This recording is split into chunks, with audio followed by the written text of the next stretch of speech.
Hi guys! This is Mami Shine, Sofia, and Daddy Chan. For today's luto video nga ay samahan niyo ako magluto ng pork steak or pork bistec. Basta ganun.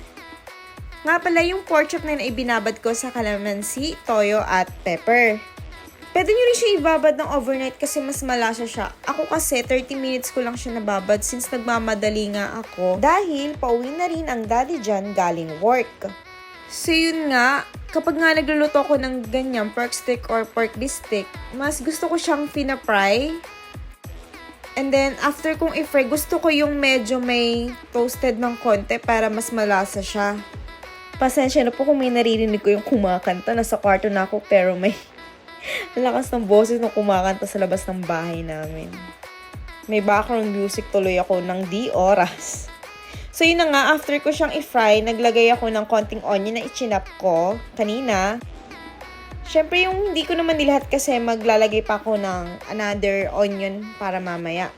Para lang mas malasa siya, ganun. So yun, nag-add na ako ng hot water dyan para mas mabilis nga kumulo at lumambot. After ko nga maglagay, ilalagay ko na yung pinagbabaran or pinagmarinatan ko ng pork chop kanina. Then ayun na nga, tamang waiting lang tayo, kulo-kulo hanggang sa lumambot. At pagkatapos nga nun ay naglagay ako ng paminta. And then naglagay din ako ng garlic powder. So sa pampalasa nga kaya-kaya nyo na yan. Hindi ko nga na-videohan kinulang ko sa pampalas dyan. Naglagay ako ng seasoning dyan. Powdered seasoning. Ganon. So, yun na nga. Malapit na siyang maluto. Ano daw? Basta malapit na siyang maluto. Naglagay na ako ng onion. And, ayun na nga. Lulutuin ko lang ng saglit.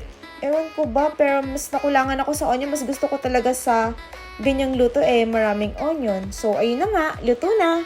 Kain tayo!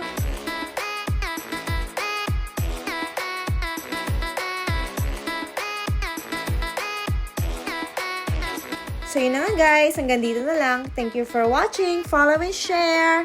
Bye!